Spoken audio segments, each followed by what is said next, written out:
যারা গোটা ভারতবর্ষের হিন্দু সমাজের দায়িত্ব নিয়েছিল বিজেপি আর আরএসএস, তাদের হাত ধরে 2026-এ দাঁড়িয়ে হিন্দু সমাজ এক এমন দুর্গতির মধ্যে দিয়ে যাচ্ছে যে এটা বলা বাহুল্য, আজ সত্যি হিন্দু খাতরে মে হ্যাঁ।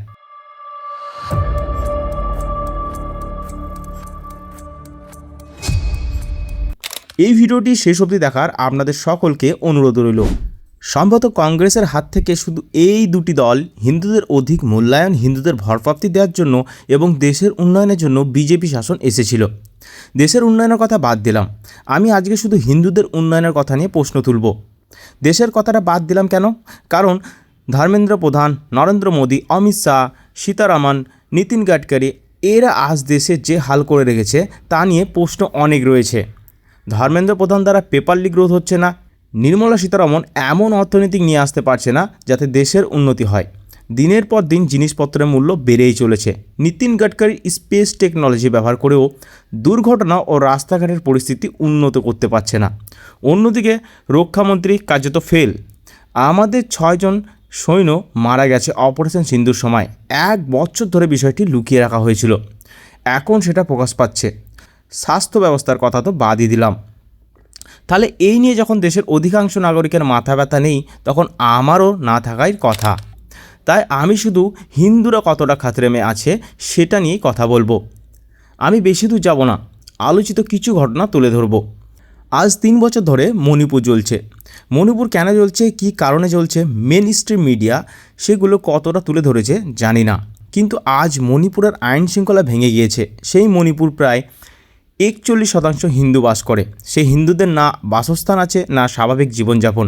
তারা একটি বিশৃঙ্খলা পরিস্থিতির মধ্যে রয়েছে। অন্যদিকে অনেক রেসলার বাইরের দেশে গিয়ে প্রতিবাদ করছে, কিন্তু আমাদের অমিত শাহ, নরেন্দ্র মোদী বসে আছেন। এখনও পর্যন্ত মণিপুরের পরিস্থিতি তেমন কোনো পরিবর্তন দেখা যায়নি। বিশ্বের সবচেয়ে বেশি হিন্দু ভারতবর্ষে বাস করে, তাই এটা বলা বাহুল্য যে বিভিন্ন দেশে ছড়িয়ে থাকা হিন্দুদের দায়িত্ব ভারতের ওপর পড়ে। যেমন খ্রিস্টানদের দায়িত্ব অনেকটা আমেরিকা বহন করে, ইহুদিদের দায়িত্ব ইসরায়েল বহন করে, এমনকি মুসলমানদের দায়িত্ব সৌদি আরব থেকে পরিচালনা করে। ঠিক সেরকমভাবেই বাংলাদেশের দীপু দাসের দায়িত্ব ভারতের ওপর এসে দাঁড়ায়। কিন্তু দায়িত্ব কিভাবে নেবে, যেখানে আমাদেরই এই দেশে প্রতিনিয়ত হিন্দুরা নির্যাতিত হচ্ছে, হত্যা হচ্ছে। এই তো কিছু মাস আগে অরুণাচল প্রদেশের এক ছেলেকে চিনি বলে সম্বোধন করে হত্যা করা হয়। কেউ না কেউ প্রতিনিয়ত হত্যা হচ্ছে। আমি অন্য সম্প্রদায়ের কথা বাদই দিলাম।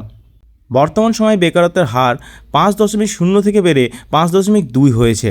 অন্য সম্প্রদায়ের মানুষের তুলনায় এখানে হিন্দুদের সংখ্যা বেশি, কারণ হিন্দুরা এদেশের সংখ্যাগরিষ্ঠ। তাহলে কোথায় হচ্ছে হিন্দুদের উন্নয়ন? অন্যদিকে 2014 পর থেকে ভারতবর্ষে প্রায় 4 লক্ষের কাছাকাছি রেপ কেস সামনে এসেছে।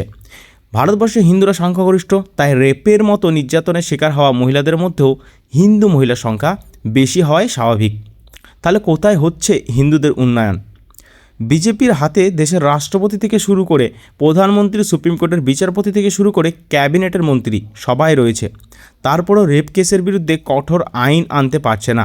এমনকি 2019 সালে তাদের কাছে 353 জন এমপি ছিল, বর্তমানে সেটা অনেক কমে এসেছে। তারপরেও রেপ নিয়ে কঠোর আইন আনতে পারছে না। হ্যাঁ, হিন্দুদের একটা জায়গা উন্নয়ন করেছে, গোমাতাকে রক্ষা করেছে। কিন্তু কিভাবে? বিদেশে মুসলিম দেশগুলোকে হালাল সার্টিফিকেট দিয়ে ভারতবর্ষে এখনও গরুর কসাইখানা চলছে। সেখান থেকে ইলেকটোরাল বন্ডের মাধ্যমে চাঁদা নেওয়ার অভিযোগও উঠেছে। এমনকি 1991 সালের আইন অনুযায়ী ভারতবর্ষের বুকে গোমাতা হত্যা সম্পূর্ণভাবে নিষিদ্ধ এমনটা বলা হয়, কিন্তু সেই আইন আজও সম্পূর্ণভাবে কার্যকর করা যায়নি। এদিকে কেউ বলছে 14 বছর পর খাওয়া হবে, কেউ আবার বলছে এটা মিথ্যা। এদের মধ্যে মতবিরোধ শুরু হয়েছে। কেউ আবার বলছে মিঠুন। हमारे लिए कौन माता है? गाय माता है। हाँ? ठीक, जो नॉर्थ ईस्ट में खाया जाता है वो गाय है क्या? नहीं जी। आप कहाँ थे ज्ञानी बाबा? কেউ মেনে নিতে চাইছে না যে গরু কাটাটা সম্পূর্ণভাবে নিষিদ্ধ হোক। কিন্তু আর একটা উন্নয়ন করেছে রাম মন্দির। সেই রাম মন্দির নিয়েই তো ভারতবর্ষের বিজেপি সরকার এসেছিল, আর আজ 2026-এ মানুষের চোখের পটি খুলে গেছে। রাম মন্দিরের ফ্ল্যাট থেকে শুরু করে ইট সব কিছুতে যেন দুর্নীতির অভিযোগ উঠেছে।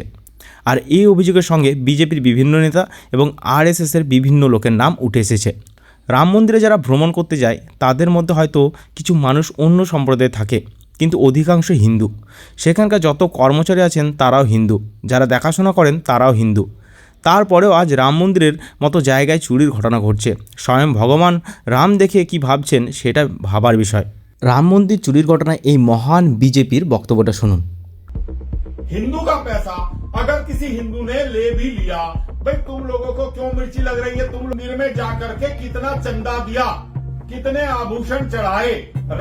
হিন্দুরা হিন্দুতে টাকা চুরি করেছে, এতে তোমার কিসের অসুবিধা? আমি বলি, অপোজিশন লিডার রাহুল গান্ধী কি হিন্দু নয়? মমতা বন্দ্যোপাধ্যায় কি হিন্দু নয়? যারা বিজেপির অপোজিশন করবে তারা কি হিন্দু নয়? বিজেপি মানে কি গোটা হিন্দু সমাজ? এটা কোনোদিনও না। রাম মন্দির তো একটা রাজনৈতিক মুদ্রা, যেটা নিয়েই তো বিজেপি এত নিজের বুকটা থাবড়ে বেড়ায়। তাহলে সেখানে আজ কেন রাজনীতিকে ঢুকতে দেওয়া হচ্ছে না? কারণ তারা এই রাম মন্দিরের সম্পূর্ণ দানের টাকা ভোগ করে নিজের বিলাসিতা মেটাতে চায় আর পার্টির প্রচার করতে চায়। আর ধর্ম নিয়ে রাজনীতি করা তো ইন্ডিয়াতে প্রত্যেকটা পলিটিক্যাল পার্টির একটা অংশ, ঠিক আছে? তো এর মধ্যে কিন্তু বিজেপি সব থেকে বেশি এগিয়ে। এই রিসেন্টলি একটা বিজেপির র্যালিতে এই হনুমানের ছদ্মবেশের এই ব্যক্তিকে কিভাবে নাচানো হচ্ছে একবার দেখুন, ঠিক আছে? তারপরে তো এক সময় যখন রাম মন্দিরে যখন শিলান্যাস হয় তখন রামের থেকেও মোদিজি নিজের ছবিটাকে বড় রেখেছিলেন। তাহলে বিজেপি কিছুই করেনি? হ্যাঁ, করেছে। 370 ধারা জম্মু কাশ্মীর থেকে তুলে দিয়েছে, কিন্তু এতে হিন্দুদের কী লাভ হয়েছে? রেল ব্যবস্থা, কিছু সময় আগে রাম মন্দির ভ্রমণ এবং মহাকুম্ভ মেলার সময় ট্রেনের মধ্যে হিন্দুদের কি অবস্থা হয়েছিল সেটা সবাই দেখেছে। की संपत्ति को इतना नुकसान पहुंचाया है जिसे देखकर हमारे चचा भी कहने लगे मुझे क्रेडिट नहीं चाहिए। देखो এই তো কিছুদিন আগে নিটের প্রশ্নপত্র ফাঁসের ঘটনা ঘটল। শুধু নিট নয়, দেশের কোনো না কোনো রাজ্যে বারবার পেপার লিক হচ্ছে। এর সঙ্গে কারা জড়িত তা নিয়েও নানা অভিযোগ উঠছে। আবার আত্মহত্যা করছে দেশের সাধারণ ছাত্রছাত্রীরা, তাদের মধ্যে অনেকেই হিন্দু।